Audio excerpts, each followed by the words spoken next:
కార్తీక మాసం కదూ వనభోజనాలకు బయలుదేరారు.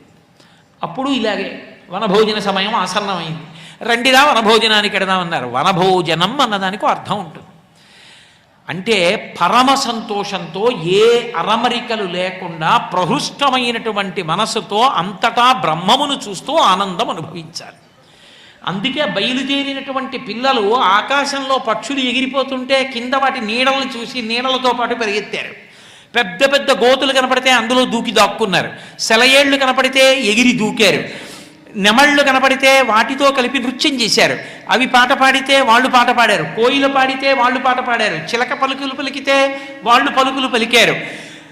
ప్రకృతిలో ఎక్కడ ఏ వస్తువు ఏది కనపడితే దానితో తాదాత్మ్యత పొందారు. పెద్ద పెద్ద పూలతీగలు కనపడితే పూలతీగలు తీసి మెళ్ళో వేసుకున్నారు. ఆనందపడిపోతూ వాళ్ళు కాలం గడుపుతున్నారు. వాళ్ళందరి ఆనందానికి కారణం ఏమిటి? ఒకటే, కృష్ణుడు ఉన్నాడు.